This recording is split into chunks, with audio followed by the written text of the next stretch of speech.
Pemirsa yang budiman, selamat datang di channel Rindu Rasulullah. Dari peristiwa hijrah ke Habasyah ini dapat kita catat 3 pelajaran. Pertama, berpegang teguh dengan agama dan menegakkan sendi-sendinya merupakan landasan dan sumber bagi setiap kekuatan. Juga merupakan pagar untuk melindungi setiap hak, baik berupa harta, tanah, kebebasan atau kehormatan. Prinsip dakwah Islam ialah mengorbankan harta, negeri dan kehidupan demi mempertahankan akidah dan sistem Islam. Pengorbanan inilah yang akan menjamin keselamatan harta, negeri dan kehidupan kaum muslimin. Karena itulah, prinsip hijrah ini disyariatkan di dalam Islam. Nabi Muhammad memerintahkan para sahabatnya berhijrah dan meninggalkan Mekah setelah menyaksikan penyiksaan yang dilancarkan kaum musyrik terhadap para sahabatnya, dan karena khawatir akan terjadinya fitnah pada keimanan mereka. Hijrah ini sendiri merupakan salah satu bentuk siksaan dan penderitaan demi mempertahankan agama. Ia bukan tindakan menghindari gangguan dan mencari kesenangan, tetapi merupakan penderitaan lain di balik penantian akan datangnya kemenangan dan pertolongan Allah. Tentu Anda pun mengetahui bahwa Mekah pada waktu itu belum menjadi Darul Islam sehingga tidak dapat diganggu-gugat. Mengapa para sahabat itu meninggalkan Darul Islam demi mencari keselamatan jiwa mereka di negeri kafir?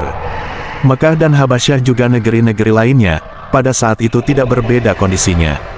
Karena itu, negeri mana saja yang lebih memungkinkan berdakwah kepadanya adalah lebih patut dijadikan tempat tinggal. Wajib berhijrah dari Darul Islam, manakala seorang muslim tidak dapat melaksanakan syiar-syiar Islam, seperti salat, puasa, azan, haji dan lain sebagainya di negeri tersebut. Boleh berhijrah dari Darul Islam, manakala seorang muslim menghadapi bala, cobaan yang menyulitkannya di negeri tersebut. Dalam kondisi seperti ini ia boleh keluar darinya menuju negeri Islam yang lain. Tetapi haram berhijrah dari Darul Islam, manakala hijrahnya itu mengakibatkan terabaikannya kewajiban Islam yang memang tidak dapat dilaksanakan oleh orang selainnya.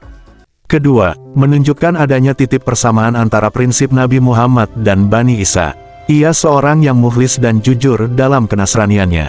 Salah satu bukti keikhlasannya adalah bahwa dia tidak mengikuti ajaran yang menyimpang, dan tidak berpihak kepada orang yang akidahnya berbeda dengan ajaran Injil dan apa yang dibawa oleh Isa.